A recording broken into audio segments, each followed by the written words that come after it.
Good morning. I just want to say what a pleasure it is to be with all of you in Scotland. Cooperatives, if there's some farmers here, I'm of course excited about that. The supply chain, I know there's many here in the supply chain. Yesterday was a great day as I got to spend some time with Jim Booth of SAOS, and he took me on a tour, and I was able to witness things like the machinery ring over at Tayforth with Bruce Hamilton, and then I was on the Ross and Andy Weir farm, and oh, that was a fabulous time seeing how they farmed, and then we had a great lunch, and then also spent some time with Andrew Gilchrist over at Scottish Agronomy. Amazed at the number of plots that they're doing over there. So first of all, I want to say you think you're here to learn from me, but I'm actually here to learn from you. I'm amazed, literally, at what I've seen in Scottish agriculture. I think the opportunity here for you to use data is just beyond anything I even imagined. And I think part of it's just due to the fact that you're going to have an opportunity to operate in an environment that you have much more control and I think less fragmentation than I've dealt with. And I think you've got brilliant teams of people that are working on it. And so it's just an exciting time. I'm going to tell you a little about myself. I'm a farmer. Of course, I'm the CEO of a company called GiSC, as Tim Bailey talked about. But I'm also a farmer. I'm a fourth generation cotton farmer, and I operate a farm that's got about 6,300 acres west of Lubbock, Texas. Believe it or not, my winter is very similar to yours, with the exception of I don't get this much rainfall. We don't get hardly any rain in the winter, but the temperatures are close, so I'm enjoying the temperatures. I know I've had several people ask me, what do you think about the temperatures? Well, I feel like I'm at home, and so I've actually loved the weather. Which I know that's shocking to most of you, but also, we'll raise grain sorghum, sunflowers, wheat.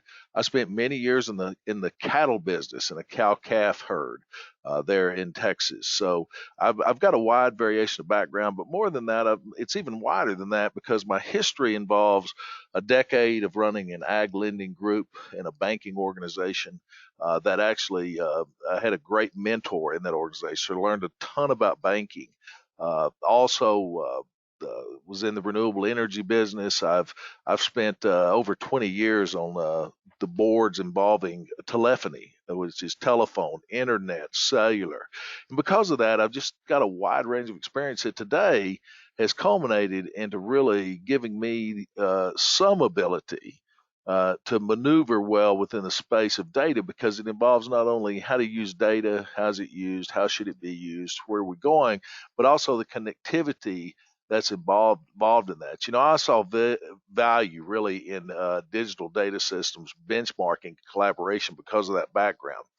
And we need something capable in ag of capturing, collecting significant farm operation data. We need to organize it, normalize it some way. But here's the thing, don't forget this, and this is where we're going to talk so much today. We have to be able to share that data. If you're not willing to share that data, there's not much value in East Farms data. So I'm going to ask the cooperatives today, and I'm going to ask the farmers as they become involved to realize that we need control, we need ownership as farmers, and we need to know what's done with their data, which is transparency. But we have to be willing to share. We can anonymize, meaning strip your name from it, strip your exact location from it. But there's so much to be learned that we'll have to have access to data to really have anything there. See if I can get the next slide up. I'm going to talk a little about our journey. So the Grower Information Services Cooperative, we've had a crazy journey. Started in 2012, really with a group of cotton farmers that wanted to work together around data. And then moving forward today, where we were working in several projects, major projects in Nebraska around water management and really water recording, talking about irrigation that I'll talk about today. But the reason GISC is such an important thing is that we realized quickly that there was a disconnect between the current information collection and think about the distribution practices and the possibilities. And it wasn't really a technical problem because even in 2012, there was so much that we would have been able to do. Now, I will admit, technology's moved quickly. It's hard for me to believe that we're 8 years down the road. I mean, I started this as a relatively young man, and I'm aging quickly at 57. So I'm aging, and it's been a lot slower than I had anticipated, but I'm going to see this through. But the problem was not technology; it was a disconnect, really. That was we believe was a business organizational problem. And so the reason we have a co-op involved today is because a co-op is a necessary piece. There has to be governance all the way down to the farm level when we're talking about data, because we have to have a secure data platform that we trust, and it has to have two really valuable and distinct advantages, and those have to be controlled. And I believe controlled by those that originate the information. If the farmer originated it, or the agronomist at the agronomy firm, there has to be control, and there has to be value to all in the chain. Because if there's not value, you're going to see farmers won't have much interest in collecting data. And that's what we learned on our journey. We've faced a ton of challenges really to put together and architect a robust digital platform. The first, I'm going to be honest, has been capital. It's taken a lot of years really to work through and understand how we could obtain the capital to be able to do those things. Now I think we've been very innovative to be able to do that. But as I look at what you guys are about to do with Smart Rural and pushing out connectivity and actually doing it through a fundraising opportunity, I mean, that's exciting that you're there. The future farming is really in the opportunity around digital ag, in my opinion. Now there's some challenges, and I'm going to talk a little about those challenges. We're going to spend a lot of time on this slide because this is our journey. The challenges were the adoption issues. Um, even when we built a platform, the original platform, getting people to actually adopt that technology, even when they own the data, was difficult. There's a dirty little secret in agriculture, and if you were to go back and find my recorded testimony before the U.S. House of Representatives, the Ag Committee, you'd find that I talk about this. That we talk about these companies that are working with ag data, but the truth is there's not much ag data, not that's collected in any way that we can use it. Because something I'm going to warn you about: don't collect a lot of data without standardization. Standardize your data. That way, as you collect it, you can do things with it. And then if you standardize it and you own it, then you'll have farmers more willing to actually pick from those drop down lists out of the standardization pick list and put the data in. Because one thing I found through time is I did collect yield data in the US. I realized I was wanting varieties, corn varieties, and I was hoping they were in the plant, they were in from the planting controller. But the truth is, it normally just said corn. Didn't give the variety. Why was that? Farmers were worried about actually putting things into their controller that might go up to another entity where they didn't have ownership and control, and that entity might have access to that. And it didn't matter who it was. It could have been John Deere, it could have been Climate. It's sort of breaking through that farmers have just got to the point they're just like, God, we got to have this data, and the ones that want to play, they're willing to put it up, but we need better answers. I mean, um, there's just so many opportunities that we can have. The other thing that really catches farmers, and I'm going to tell you, vendors in general do not understand farming. And I mean, I'm talking about ag technology vendors, not the group in this room. Of course, you understand it, but I always said this as a banker. I had a group one time interview me, and they said, "What's the most critical element that separates the very, very best farmers from the ones that are not successful?" And I said, "Oh, it's very simple." I said, "It really comes down to one thing, and it's timing." It's timing. A farmer is always trying to prioritize his time. And because of that, that's what separates him. So good farmers, the very best farmers, they plant on time, they harvest on time, they spray on time. And so the same thing is true about any product developed to help a farmer in his time management. If it's going to take him more time to input data than the current method he's using, which could be pen and paper, he's not doing it. Unless you have tremendous value on the back end where he can see that he gets some results from that, he's just not going to be involved. So you need to keep that in mind. Also, I want to tell you the other reason that we have adoption issues is a term that was coined by a friend of mine, and it's ag tech fatigue. And what that means is so much hype, so much overpromised, and then really not much delivered. And that's been over a long period of time with lots of capital going into the industry. Then there's ownership concerns. Truthfully, ownership concerns around who owns my data. And I one time told someone, the best way I could put it is this: if I've never thought about that I would have to prove ownership of my data when I buy a piece of equipment, and I'm the one that records that data. So think about yourself as the author of a book. My employer or myself driving a piece of equipment through the field, and as it's going through the field, we're collecting data. I'm authoring that data. Now I'm using someone else's pen, maybe someone else's paper by the recording, but I'm the one that created the recording. And my unique abilities and my unique seeds and my unique land is the reason that we're recording data, but yet I have ownership problems. And what I mean by that is, have you ever thought about it? Y'all, of course, y'all know the name Kodak. I'm sure Kodak, a company that we don't see today, which is very shocking to me since they actually patented the first digital camera. Did you guys know that? Isn't that amazing? They put the patent on the first digital camera because they had no sight, had no vision. They really thought, okay, let's protect the film industry. We'll patent the camera, and we're going to use this cash cow called film because that's where our money comes from. Well, guess what? There's no Kodak today. So without vision, a company will fail.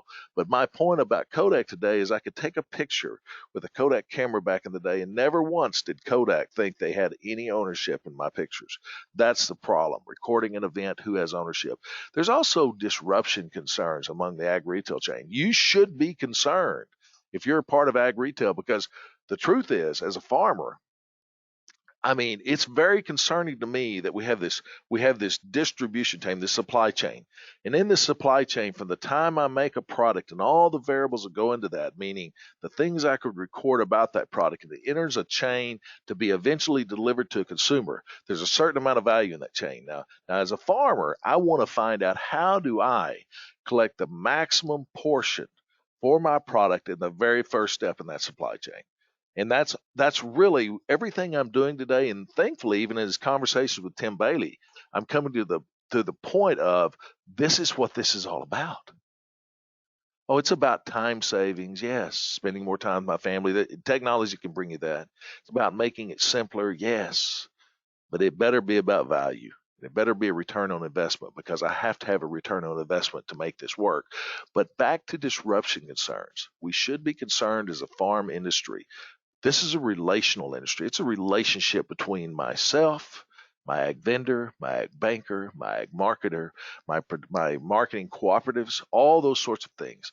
And there are some moving in that actually, with maybe some grand ideas, even some grandiose schemes around how they're going to become the Amazon of agriculture. And if that becomes true, is that good for us?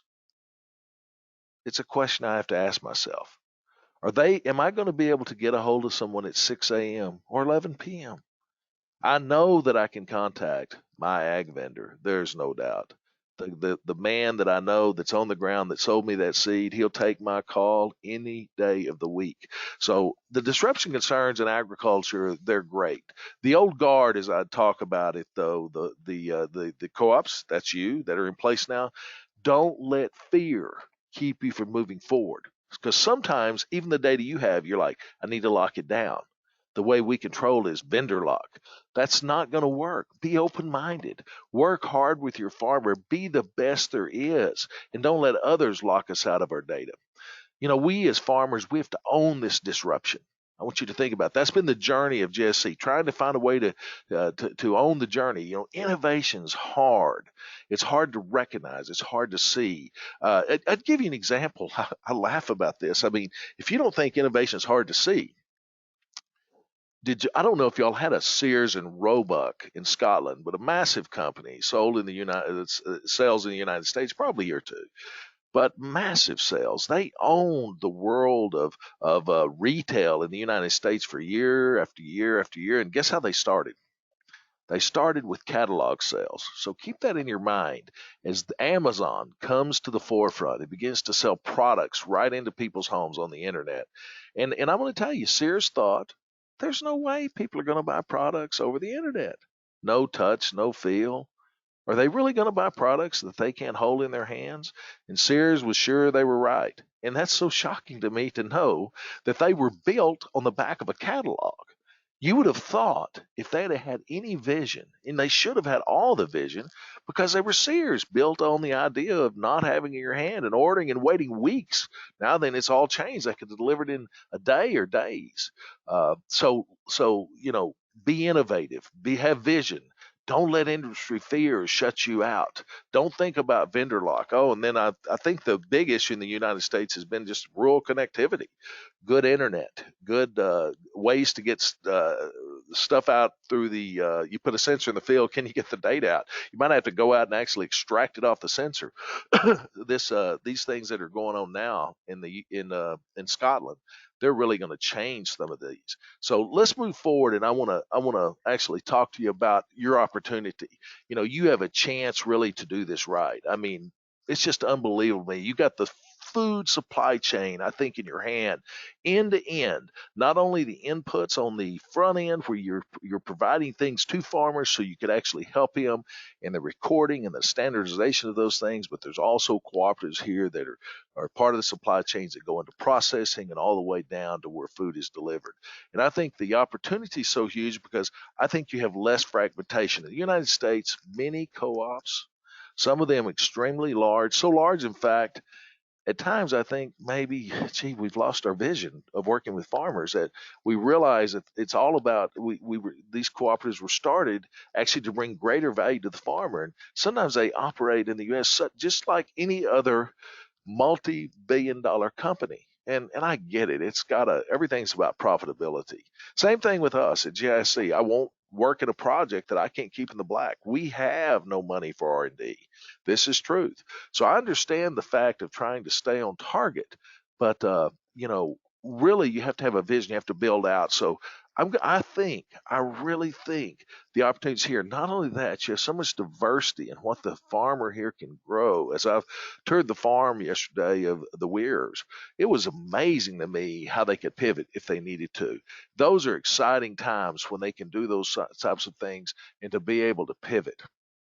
So where do we begin? This is what I want you to think about. So we need to work together. I promise you, you cannot do this on your own. You'll never get there on your own. To create the streamlined approach of the collection of data in a way that consumers want to lead to traceability, to effectively combine all that together, it's not going to happen without working together.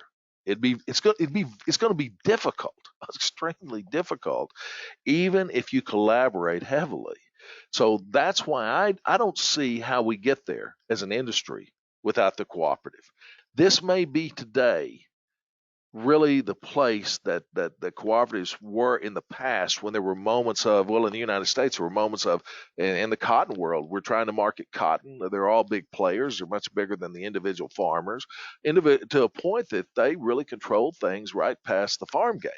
So there was tremendous amounts of money that weren't coming back to the farm. Well, cooperatives like Plains Cotton Cooperative Association were formed, massive cooperative, marketing millions of bales of cotton now into the supply chain. So we don't totally control, but we have some control. The other thing is, don't forget to keep it simple. You can work together, but it's okay to have a grandiose vision, but keep it simple. Don't chase every shiny object.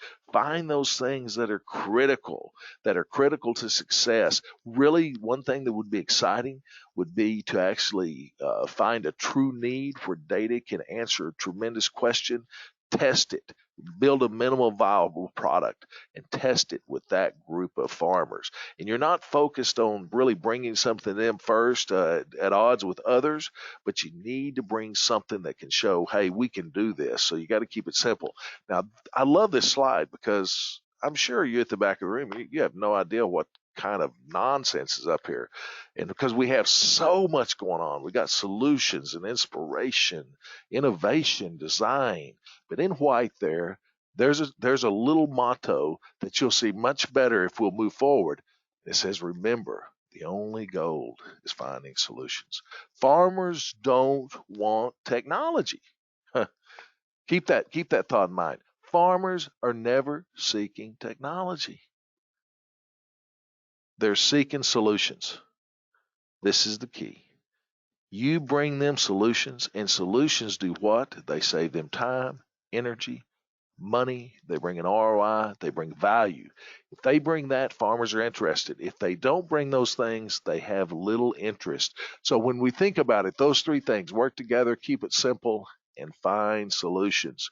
Now, how do we do that? Let's talk about some low-hanging fruit. Low-hanging fruit. Now, this was our way. You may have a different way, but we decided we needed a farmer-friendly cloud repository. Now, we've taken everything to the cloud. I know that was a scary thing back in 2012. We talked to farmers about being in the cloud, and oh my goodness, great fear around what was stored in the cloud. Well, let me tell you today. Of course, I'm putting in a punchline for Amazon Web Services, but Google Cloud, the Microsoft Cloud, Azure, all these are great, and they have tremendous security built in around their interfaces, around their cloud services. You probably are more at risk with somebody breaking into your system if you have a desktop or a server in your office hooked to the internet, attached to the internet with your own firewalls, unless you have some extremely brilliant IT person managing those things, than you would if you just kept it in the cloud. So we put that in the cloud. We were trying to end vendor lock. We were trying to have a place, and it's very inexpensive to store data in the cloud. We were trying to bring together the idea of collecting data. Now, the basic elements, let's be simple, right? So what do you need to collect? In the initial place, for a farmer, he needs a few items to bring value. He needs field location, which you're going to help him with GIS there. He needs crop practices, plant date, variety, inputs, and yield. If you put those together, that's the basic elements. You can create a dashboard really to display that simply, and you'll create something that will be really valuable in this food supply chain. There's a lot of lack of integrity. I want to say even fraud in the food supply chain. Food that's called organic, that's not. Food that's called sustainable, and under what definition? There's not enough standards today. I actually think you guys are ahead of us in thinking through these things, so it's exciting to see what you do. Now, this is our product, and I'm not going to spend much time here, but this is AgHub. And actually, very simple. You can see my fields there. These are some of my fields, actually. And there's, in fact, the circle there is a center pivot irrigation. That's actually a neighbor of mine, a good friend of mine. It's helped me with the cooperative. But that's center pivot irrigation where we have a sprinkler that goes around. Other fields documented there. But over in the right-hand pane, actually, we can see what seed varieties are on that field. We can see what practices by moving around there. We can see what practices were done on that field. Let's move forward. First of all, to take on long-hanging fruit, you not only need a place to store data, we got to have some transparency. What does that mean? The companies, we have to be transparent with our growers around what we're doing with their data. And the days come when companies that are working with farmers, they've really got to do these things. And I want to tell you what we did. We partnered with a group called Ag-Data Transparent. And it's a group in the U.S. It's backed by many companies, and we're a member of this organization. In fact, I have the pleasure of sitting on their board. But it's a company where you actually, if you get this seal, that means you're transparent. Now, it doesn't mean that, I would have loved it if it meant we have 10 questions that you answered yes to all of them. But even if you answer no, even around does a farmer own his data, and you say no, then you actually show in your legal agreements where it says that, so a farmer doesn't have to dig for fine print. And I think there's just real power in that. So here's a website you should look at, www.agdatatransparent.com. I think you'll be excited to look there. We're not going to spend time on these questions, but these are the 10 questions. And number 2 is, do the ATPs, the ag technology providers, agreements address ownership of my data? Then ask other questions. We'll move down to like 10. That way we can keep moving here, because we don't need to sit here. And these are, you can stop the presentation when you have a copy of it, and you can look at it there. But it says, do the ATP agreements address what happens to my data if the ATP is sold to another company? These are the kind of questions that you should be working on answering for your producers, and you should require vendors to actually provide this kind of data and make it simple and easy to find. So look at our answers and questions, or the questions and answers on the Ag Data Transparent site. Next, you have to give a farmer data collection support. Now, let's be honest. What's really worked in farming? What's worked? What technologies have worked?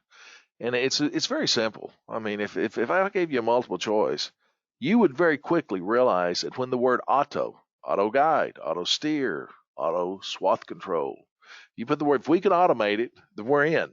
So what we have to do, we have to automate what's going on. And that's like a LoRaWAN network, like y'all are talking about. It's sensors that you don't have to go through every one of them. They're automatically selected for you as the very best for the area you're in.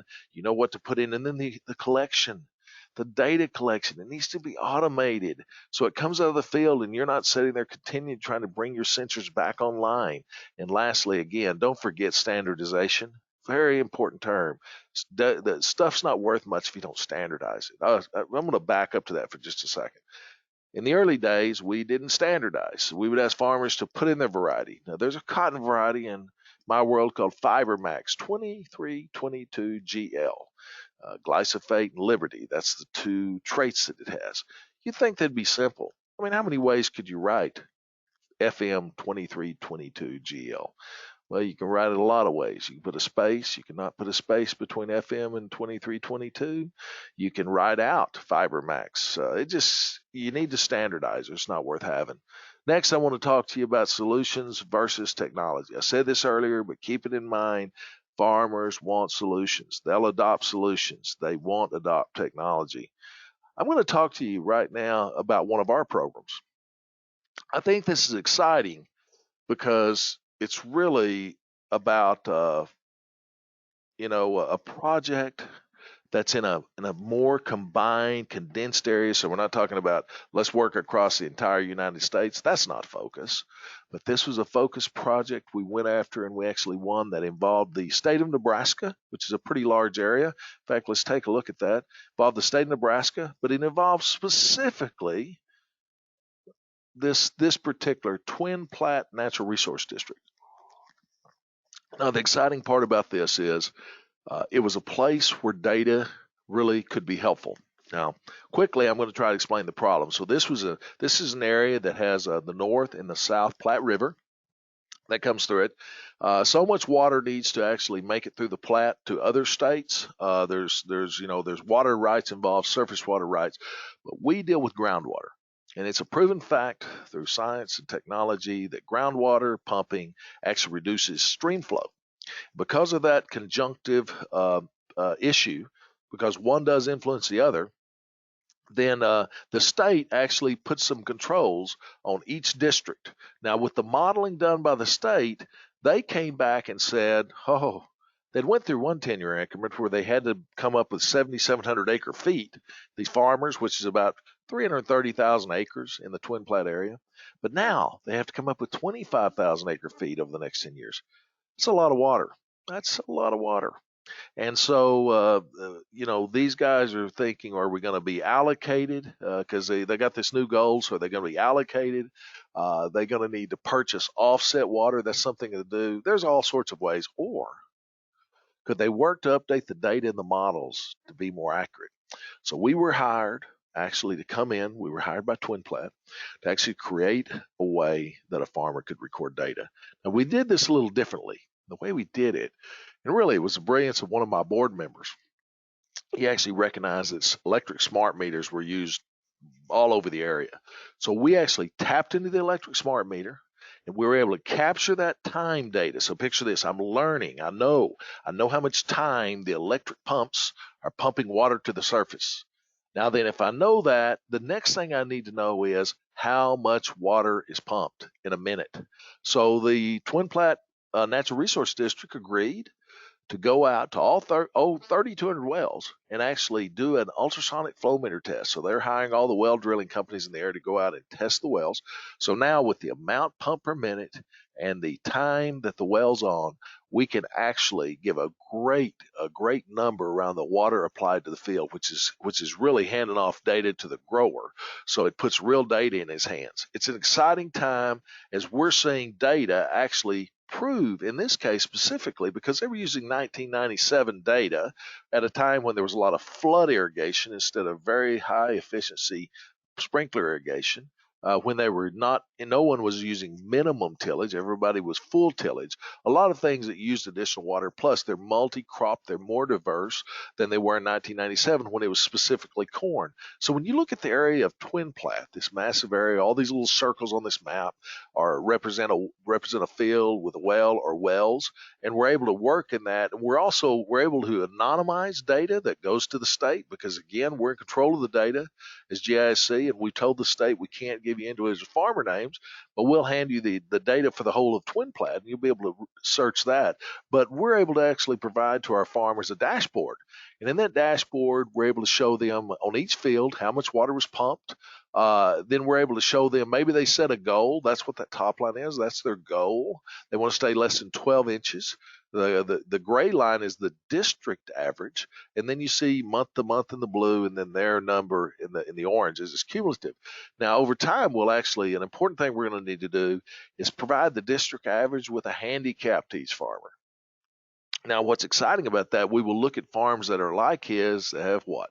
The handicap is his rainfall at his farm, because if he gets 4 extra inches of rainfall, of course he's going to irrigate less than the next guy. So providing tools to the farmer, providing information that changes, that actually impacts models, that impacts his ability to grow his crop, that's what we're about. That's what you'll be about in the supply chain as you're thinking about how do we actually increase the margin from a farmer. I mean, we know that roughly 10% of disposable income in most developed countries goes to food.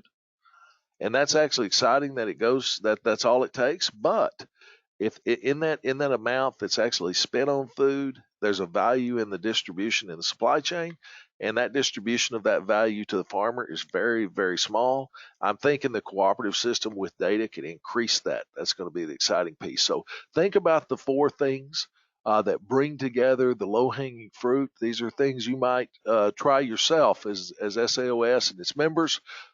Trying to build out, be transparent, help with collection, and then always seek solutions.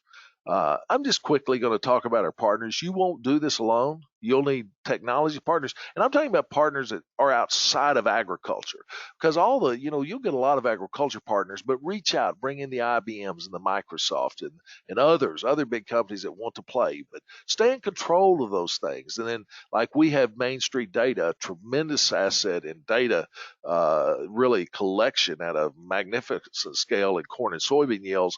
And they today can actually, they can predict yield within 1/10 of 1 bushel in August versus the USDA yield that comes out in January. This happened this year. This is an exciting time using what? Tremendous data analytics when you have 10 years or more of unbelievable data in the background to use in your algorithms, in your solutions. So it's an exciting time to actually work with groups like Main Street Data. And then we have Creative Capsule, a group of people that help us in development, then Amazon Web Services, Conark, others. So you're going to need to form your partnerships. There's no doubt you're going to need partnerships to make this go. We're partners with the NUBA, the Nebraska Water Balance Alliance in Nebraska. I just want to say this, as you work and you move forward, one thing you got to keep clear on is you should collaborate. Collaboration is going to be the key to this. I hope if anything, happens here today, that y'all realize working together is going to be the way that we actually make this happen in Texas, in the United States, in Nebraska, but it's going to happen the same way in Scotland. You got to collaborate. And if you want a real answer around agronomic data, if you want the real skinny, as we'd call it, if you want to know the truth, if you want to ground truth it, you got to ask a farmer to participate. So I want to thank you for the time today. I can't say enough about how gracious you all have been, and I'm looking forward to more interaction with you. Please, if you have questions, email me. You can look up the GISC.coop website, or you can email me directly at billy@gisc.coop.